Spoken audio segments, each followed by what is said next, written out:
Então, continuando sobre as síndromes envolvendo os cromossomos autossômicos, a gente falou de trissomias, né? Cromossomos a mais.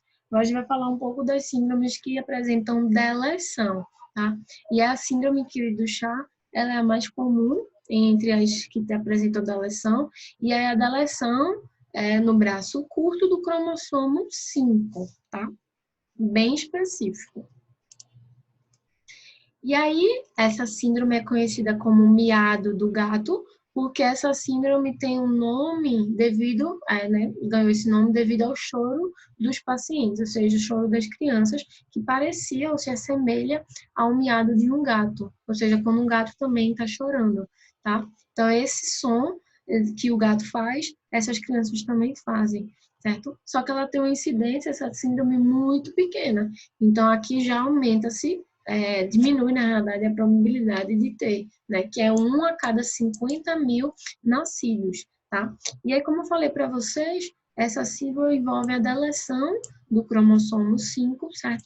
Envolvendo o braço curto da região 1 da banda 4, aqui, exemplo desse cariótipo. Então, a gente vê esse cromossomo 5 aqui deletado, tá? Onde esse braço curto aqui está faltando parte. E é essa falta desse cromossomo indica o quê? Uma falta dos genes. Então, esses genes que estavam aqui foram deletados, foram perdidos. E aí, essa síndrome está relacionada à deficiência, à ausência desses genes que estão relacionados, tá? Do cromossomo 5. E aí tem N coisas relacionadas ao cromossomo 5. Então, tem hipotonia muscular também, tem a formação das orelhas, a implantação delas dismórficas, má formação dos membros, má formação do sistema nervoso central, tá? Microcefalia, cabeça, né? O cérebro menor, retardamento mental, fenda labiais e palatinas também, certo? Tem anormalidades oculares, polidactilia, ou seja, mais membros, né? Punhos cerrados, plantas arqueadas, estrabismo, orelhas dismórficas, enfim, tem N aí alterações no fenótipo associadas a essa síndrome, tá? Mas a principal característica realmente da síndrome é esse miado quando a criança ela tá chorando, tá? Devido realmente a essa deleção. E aí tem a outra, só que ela envolve a Rolf Hirschhorn, não sei se pronuncia exatamente assim, que é alemão, mas essa síndrome envolve uma deleção do cromossomo 4, também envolvendo o braço curto, tá? Nesse caso aqui, atinge o cromossomo 4, então aqui tem a deleção do braço curto, envolvendo esse cromossomo 4. Tanto o 4 como o 5 são cromossomos submetacêntricos e também tem uma incidência, né, relativamente aí baixa, de 1 a cada 50 mil nascidos. Então, comparando com a síndrome de Down, a síndrome de Ehlers, a síndrome de Pratal, é mais raro o indivíduo apresentar essas síndromes, essas deleções, tá? Essas deleções podem surgir como? Devido a uma falha do ciclo celular, que pode ter sido na meiose, mas também pode ter sido no processo de desenvolvimento embrionário. Então, pode ser uma falha na produção do óvulo, uma falha na produção do espermatozoide, pode ser uma falha quando foi fecundado e pode ser uma falha pós-fecundação, tá? No próprio desenvolvimento embrionário relacionada aí a essa falha. Como é que se sabe disso? Quando se faz os exames e verifica se o pai ou a mãe ela é portadora dessas deleções. Não sendo portadores dessas deleções ou os gametas dele não tendo, ou não sendo portador, não tendo essa deleção, então provavelmente a chance daquela deleção ela vir realmente do processo de desinvolução, de mitose do próprio embrião, tá? Do próprio indivíduo. E aí as características principais dessa doença, dessa síndrome, está no desenvolvimento da face e no desenvolvimento intelectual. Também tem microcefalia, tem protuberâncias frontais, certo? Sua testinha é maior, nariz com pontas e raízes largas, certo? Mais uma vez, a micrognátia, deformação da mandíbula, retardamento mental, cardiopatias congênitas. Então, você vê, de forma geral, essas síndromes, elas apresentam retardo, apresentam modificação, né, na face, principalmente, do indivíduo, certo? E essas modificações, de alguma forma, elas se parecem, certo? Essas alterações, elas são parecidas, mas elas são bem caracterizadas, algumas delas são bem características dessas doenças, tá? Em relação a cada indivíduo. Então, comparando essa que tem a deleção do 4 com essa que tem deleção do 5, tá? A gente observa, vamos supor aqui, que tem características, você imagina, se você olhar assim, de forma rápida, que são indivíduos normais, certo? Mas no processo de desenvolvimento, né, vai se observando que aquela criança ela tem algum processo que não está realmente de retardo, de desenvolvimento, ela não anda, ela não fala no período certo, tá? Criança não fica em pé, porque ela fica deitada, depois ela vai ficando sentada, né? Ela não consegue ficar sentada devido a essa fraqueza. Então, você vai vendo que tem algumas características que podem logo, pós-nascimento, identificar essas doenças. É muito difícil você identificar durante a gestação. Realmente, essas características, elas podem não ser tão pronunciadas assim. E é só pós-nascimento, né, do desenvolvimento dessa criança, que você observa essas disformidades. E aí vai fazer os exames para identificar as alterações. Outros tipos de alterações, mas agora envolvendo duplicação, a gente tem a duplicação do cromossomo 5, envolvendo o braço longo, tá? Duplicação do 10 envolvendo o braço longo e a duplicação do 22. Então, você observa que dentro dessas características do 5, do 10 e do 22, o fenótipo, ou seja, o indivíduo ele se apresenta de forma diferente. Mas, de forma geral, todas as 3 duplicações envolvendo, tá? Apresentam retardamento físico ou mental, certo? E essas crianças, elas têm um fenótipo diferente. Então, por exemplo, comparar os 5 aqui, essa criança com essa criança, a gente observa que tem diferença. Essa do 22, ele já tem esse afastamento dos olhos, certo? Eles têm características que são diferentes devido aos cromossomos. Então, mais uma vez, se eu falo que o cromossomo que está alterado, aquele cromossomo é o conjunto de genes que estão alterados, se estão duplicados ou deletados, que vão causar essa diferença aí entre o indivíduo, tá? E aí você vê a importância desses genes dentro daqueles cromossomos para o desenvolvimento normal. E se a gente perde um pedaço, esse pedaço ele vai fazer falta, ele pode comprometer todo um sistema, principalmente do desenvolvimento intelectual e cognitivo do indivíduo, tá? Então, de forma geral, todos os cromossomos eles são importantes para o desenvolvimento. Tá? Principalmente quando a gente tem uma deleção, quando a gente já é desenvolvido, por exemplo, já está adulto, né? Já tem todos os órgãos desenvolvidos, aí aquela alteração ali, o corpo pode não sentir, as células podem não manifestar nenhum efeito fenótipo visível, mas durante o desenvolvimento embrionário e na primeira infância, na adolescência, essas alterações, elas realmente o corpo sente mais, tá? E aí vamos para os distúrbios agora envolvendo os cromossomos sexuais. De forma geral, os indivíduos que apresentam alterações nos cromossomos sexuais, eles não apresentam tanta característica assim dismórfica, tá? O retardamento, ele pode ser leve ou inexistente, então pode ser pessoas que passam através da cognição de forma normal, sem alteração nenhuma. De forma também, a altura ela não tem tanta alteração assim. Podem ser indivíduos muito altos ou indivíduos muito baixos, mas podem entrar dentro do contexto coletivo da normalidade, então não sei, algo que chame atenção. Só que essas síndromes normalmente elas são descobertas no período de fertilidade. Então, na puberdade, essas crianças são diagnosticadas porque elas não entram na puberdade como deveriam entrar. Certo? E aí, nesse processo, são visualizadas e investigadas essas alterações, tá?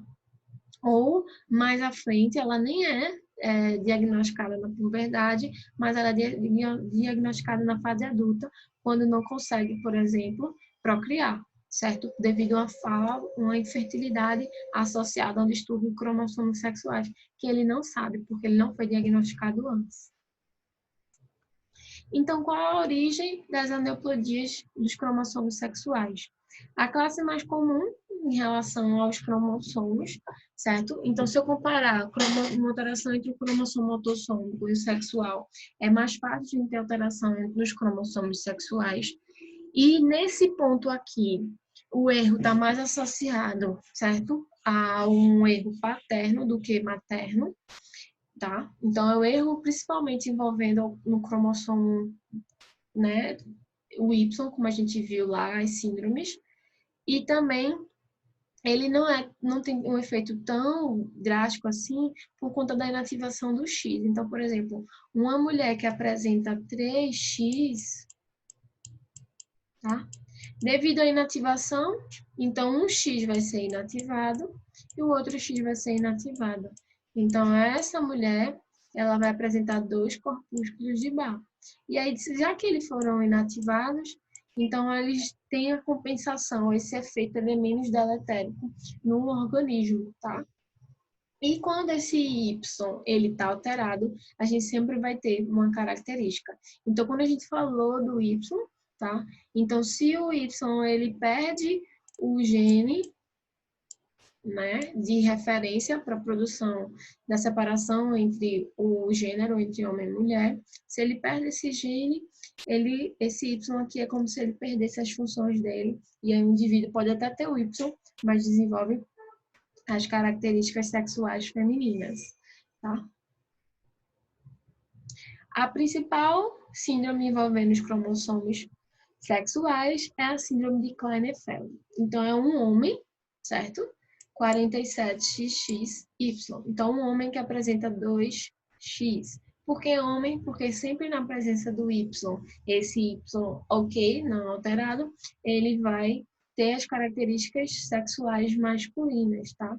Mas você pode observar que a deposição de gordura, a questão do quadril, ele tem um certo, né, os mamilos também, crescimento dos mamilos, estão associados a esse X a mais aqui, tá? Então, ele tem um fenótipo parecido com o homem, mas ele, de alguma forma, algumas características, ele se assemelha às mulheres, tá? A síndrome de Klinefelter, como eu falei para vocês, a maioria dos indivíduos eles apresentam de forma do cariótipo 47XXY ou em mosaico. Então, não necessariamente um homem ele vai ter todos os seus conjuntos de células com a trissomia, tá? Envolvendo aí 3 cromossomos sexuais. 85% desses homens apresentam o cariótipo envolvendo, né, 47XXY e 15% apresentam mosaicismo. Então, um conjunto de células com alteração e outro conjunto de células sem alteração. E aí o que chama atenção é que um conjunto de células pode apresentar X, Y e o outro conjunto de células pode apresentar 46XX. Certo? Mas esse indivíduo aqui, ele é mulher? Não, ele é homem porque ele tem um conjunto de células que apresenta o Y aqui, certo? A incidência também é elevada, então é uma incidência maior do que a síndrome de Down, porque a síndrome de Down estima-se de 1 a cada 800, 1 a cada 1000. A síndrome de Klinefelter é 1 a cada 500 meninos nascidos, tá? Então aqui está relacionado realmente ao gênero, certo? Então, Klinefelter sempre está envolvendo um menino, nunca uma menina, tá?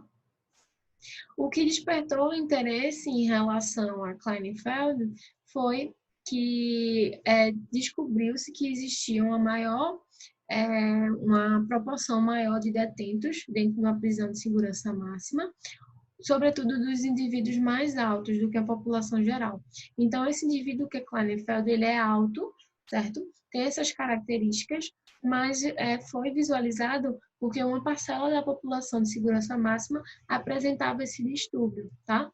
Só que aí depois descobriu que era específico daquele local e não era de forma geral. Então, não é porque todos os indivíduos que estão dentro de uma segurança máxima, ou seja, estão presos, que eles apresentam a síndrome, não, tá? Essa síndrome, por acaso, foi descoberta dessa forma.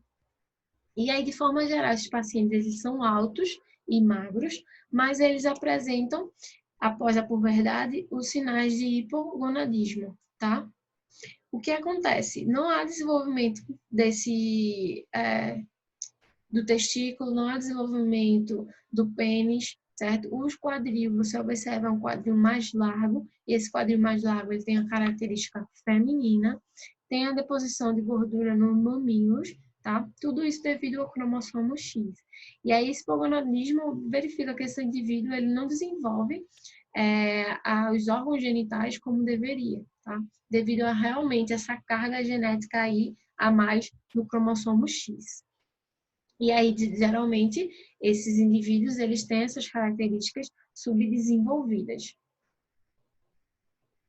De forma geral, eles apresentam inteligência regular, então não tem nenhum retardo mental ou cognitivo associado a essa síndrome, tá? De forma geral. São indivíduos que não apresentam pelos, então eles não têm, a taxa de testosterona deles não é tão elevada assim, então eles não têm tantos pelos assim, e por isso também não tem desenvolvimento das características secundárias, né, sexuais secundárias. Ginecomastia, então eles têm esses seios elevados aí em relação aos homens, tem testículo pequeno e apresenta infertilidade. Essa síndrome normalmente ela não é descoberta de forma geral logo na primeira infância. Então se espera provavelmente ver esse atraso no desenvolvimento na puberdade e alguns até passam da puberdade, como eu falei, e só vão descobrir que tem a síndrome quando chega na fase adulta, na hora realmente de querer criar, desenvolver, ter né, suas crianças e não consegue, tá? Devido à infertilidade mesmo apresentada. Já a síndrome de Jacobs é quando quando o homem ele apresenta 2 cromossomos Y. E aí ele é também um dos cariótipos observados, né, mais frequentes, só que a incidência dele é mais baixa. Então, é de 1 a cada 1000 meninos, tá? A de Klinefelter é mais comum do que a de Jacob. E aí tá relacionado a quem? Quando a gente tá falando aqui, certo? Dessa síndrome, você está falando de 2 cromossomos Y, então é de origem paterna, né? Então, só o homem tem o Y. Então, se tem 2 cromossomos Y, isso é um erro da não disjunção do homem, de origem paterna. Pode ser zigótico, pós-fecundação, pode surgir isso, tá? Uma duplicação do Y. Mas aí a origem realmente está mais associada ao X, ou ao Y. De forma geral, eles têm o desenvolvimento cognitivo deles normal e a aparência normal. A diferença é que esse indivíduo que apresenta o Y a mais, ele cresce, ele fica mais alto. E aqui a gente tem a comparação entre 2 irmãos gêmeos, certo? Onde esse aqui, ele tem os cromossomos normais, o cariótipo normal, e esse mais alto tem um Y a mais. E aí esse indivíduo ele apresenta uma altura maior, certo? Em relação aí à presença desse Y a mais, como se ele colocasse mais hormônio para o desenvolvimento masculino do que o outro irmão aqui, tá? E esse hormônio vai estimular crescimento, vai estimular o crescimento dos órgãos e tudo mais, né? Formação dos pelos e tudo relacionado aí às características sexuais masculinas.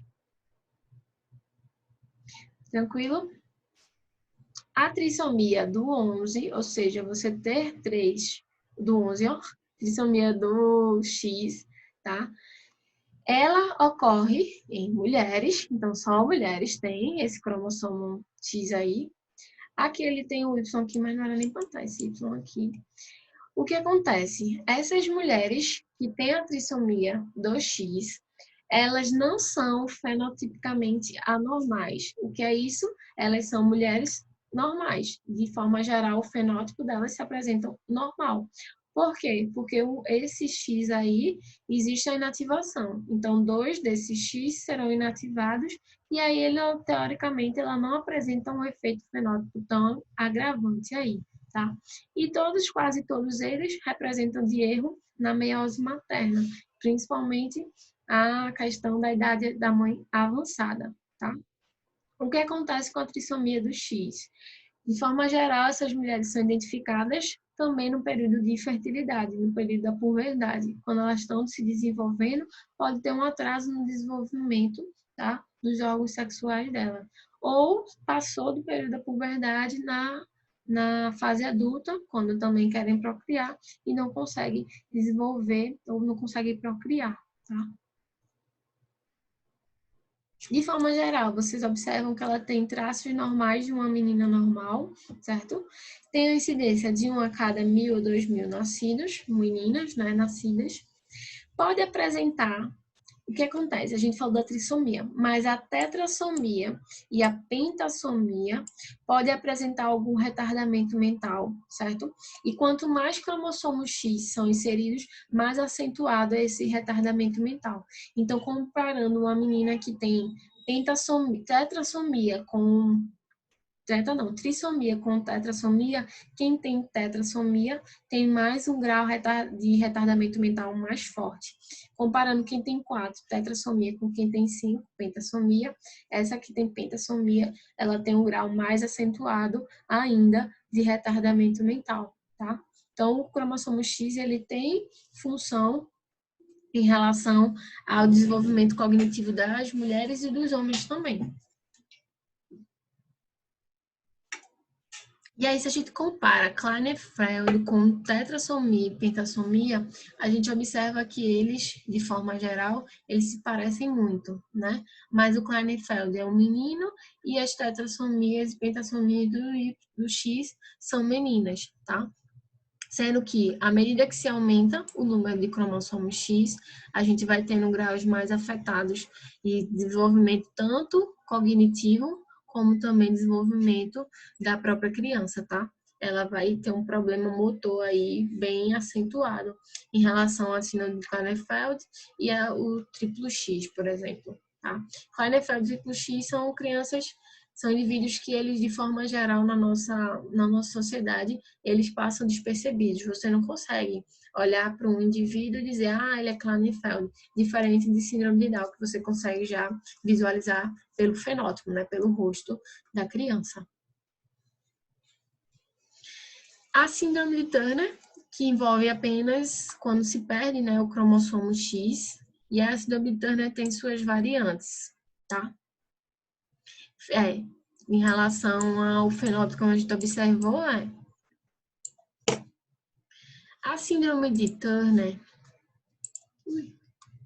tem uma incidência bem alta, certo? De 1 a cada 3.000 mulheres nascidas vivas, tá?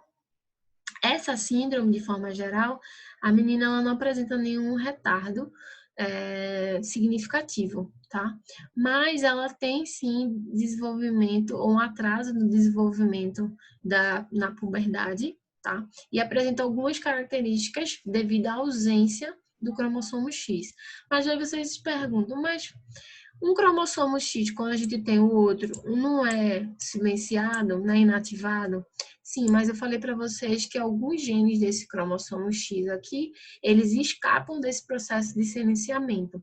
E de alguma forma, então, o nosso corpo precisa das duas cópias dos cromossomos X, tá? Se um deles falta, se um deles é deletado, a gente vai ter a síndrome de Turner, tá? Ou se o Y for deletado, também dá a característica da síndrome de Turner. Porque são mulheres, porque apresentam só cromossomos X, né?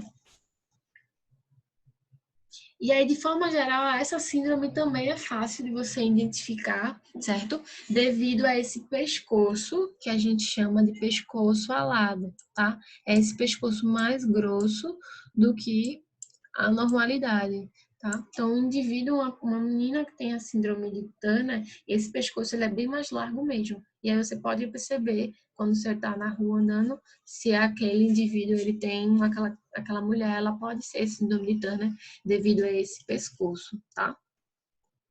50% dos casos envolvem realmente a monossomia do X, tá? Então, só 45X. De forma geral, a ausência do outro cromossomo X, ele vem de origem materna, tá? Então, é uma falha realmente na disjunção. Pois é, você consegue visualizar esse fenótipo ele é bem, e as meninas elas são mais baixas do que o normal também, do que as meninas, né, da mesma faixa etária. É.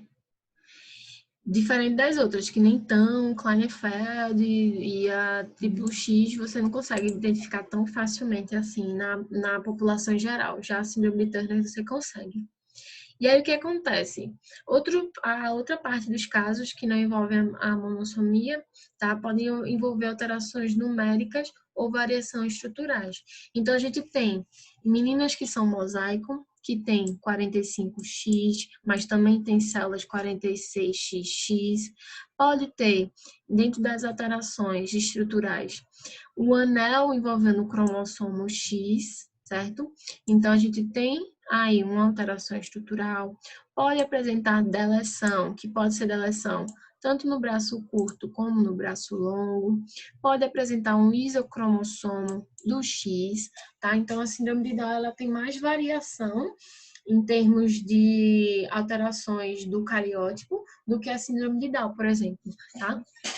Então, essas meninas que têm a síndrome de Turner são bem variadas, não, nem todas, ou seja, mais ou menos 50% dos casos que apresentam apenas um X. Os outros 50% são essas variedades, que pode ser deleção, pode ser anel, pode ser isocromossomo, tá? Pode apresentar em estrutura de mosaico, N formas aí. Então, como eu falei, esse pescoço é chamado de pescoço alado, tá? Essas meninas têm baixa estatura porque dentro do cromossomo X tem os genes que estão envolvidos no desenvolvimento, no crescimento, né, do indivíduo, tá? Tem esse tórax em escudo, ou seja, tem esse tórax mais largo do que uma menina normal, certo? Baixa implantação do cabelo do cabelo na nuca, ou seja, a gente vê que tem parte do cabelo, cadê? Que vem até aqui embaixo, tá?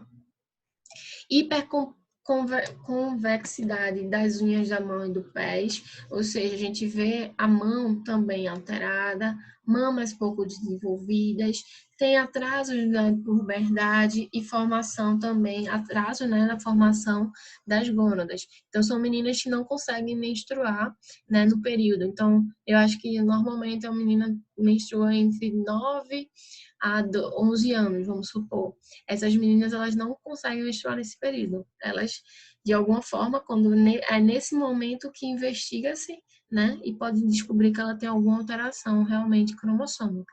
E aí, para essas meninas, se pode fazer uso de terapia hormonal, tá? Para incentivar realmente o desenvolvimento aí puberal delas.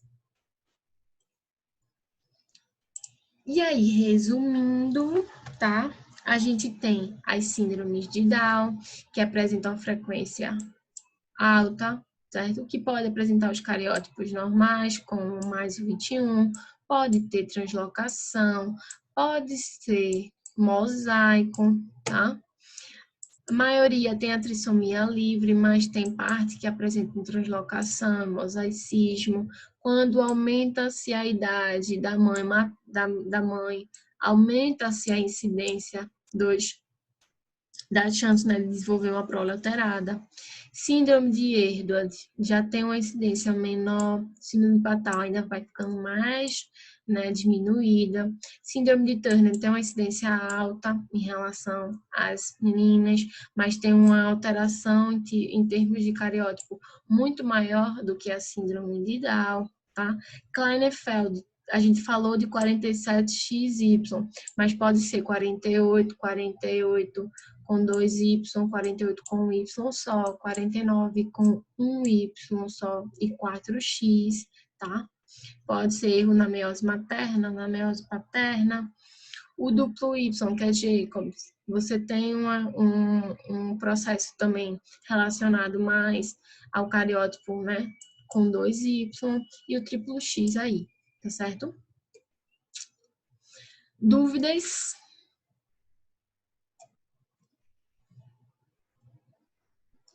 Meus amores?